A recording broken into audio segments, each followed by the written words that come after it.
ሞኙ ማን ነው ይባል ጌታ ኢየሱስ ክርስቶስን እንደ ግል አዳኝ ያላደረገ ነው። ምክንያቱም ጌታ ኢየሱስ ክርስቶስን እንደ ግል አዳኝ አድርጎ ያልተቀበለ አጋንንት ይጫወትበታል፣ ሉሲፈር ይጫወትበታል፣ ሟርተኛ ይጫወትበታል፣ ድግምተኛ ይጫወትበታል፣ አስማተኛ አልፎ አረቄና ጠላ ይሄ ሱሳሱስ ምናምን ነገር ይጫወትበታል። ከዛም በኋላ ሰይጣን ሲጫወትበት ጢባጢቤ ሲጫወትበት ወዴት ይወስደዋል መሰላችሁ?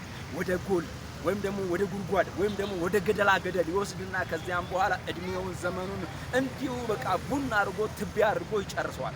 ስለዚህ እኛ ደግሞ ጌታ ኢየሱስ ክርስቶስን ስላመንን ይኸው እንደዚህ አምሮብን ይኸው ቀውጢ በሆነ ዘመን ሰው በሚረባበሽበት ዘመን ነገ ሰላም ነው እያለን፣ ምክንያቱም መጽሐፍ ቅዱስ የሚናገርን ይሄ ነው። ጻድቅ በእምነት በእግዚአብሔር ታምኖ ይኖራል፣ ምክንያቱም ዘሩን ተዘልሎ እንደሚኖር ይናገራልና።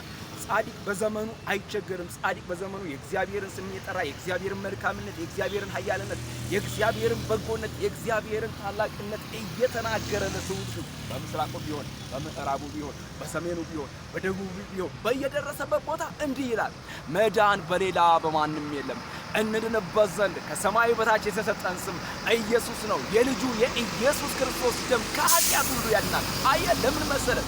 እኛ ጳውሎስ እንዲህ ነው ያለው፣ እብዶች ብንሆን እንኳን ለክርስቶስ ነው አለ፣ በኢየሱስ ክርስቶስ ነው። አየህ ሰው አላዋቂዎች፣ እነዛ ያወቁ የሚመስሉ የዚህ ዓለም ጠቢባኖች እነሱ እብዶች ቢሉን እነሱ ቢያንስ ዲግሪ ማስተርስ ከዚያ በላይ ፒኤችዲ ወይም ደግሞ ዶክተሬትን ቢደረድሩ ነው።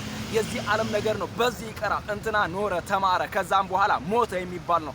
እኛ ግን በምድር እያለን 100 እጥፍ በሰማይ የዘላለም ሕይወት ሞኞች ስንባል ሕይወት ያለን ብልጦች ነን። ስለዚህ ጌታ ኢየሱስ ክርስቶስን እንደ ግል አዳኛው አድርጎ የተቀበለ ከጨለማ ወደሚደነቅ ብርሃን የተነጠቀ እርሱ የጌታ ልጅ ነው። ጌታ ለዘላለም ይባረክ።